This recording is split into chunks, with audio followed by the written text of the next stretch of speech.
Now I'm going to introduce the second key concept of the crash course, and it is far enough outside of current thinking that I'm going to get a little backup from a 19th century philosopher. Here's the quote. All truth passes through three stages. First, it is ridiculed. Second, it is violently opposed. Third, it is accepted as being self-evident. This great quote comes from this little happy guy here.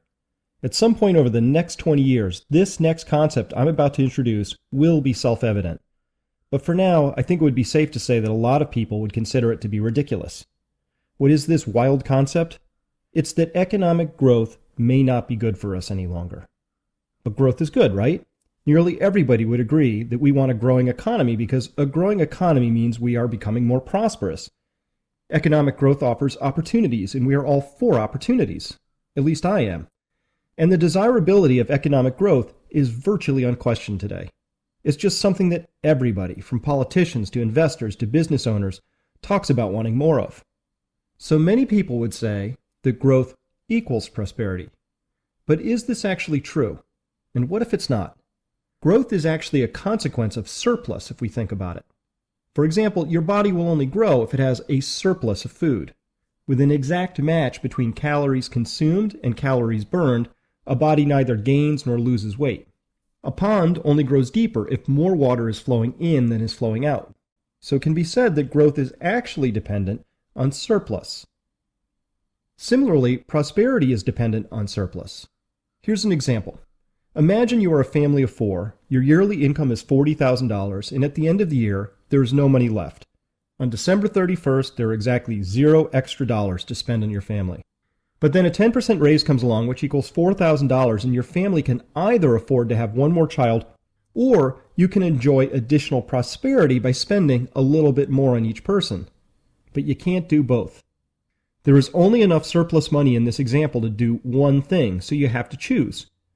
Will it be growth, or will it be additional prosperity? And this choice between growth and prosperity, which is true for a family of four, is equally true for a town, a state, a country, and yes, our entire world. Through this example, we can tease out a very simple and utterly profound concept that growth does not equal prosperity. For the past few hundred years, we have been lulled into linking the two concepts because there was always sufficient surplus energy that we could have both growth and prosperity. That is, we didn't have to make any hard choices between the two.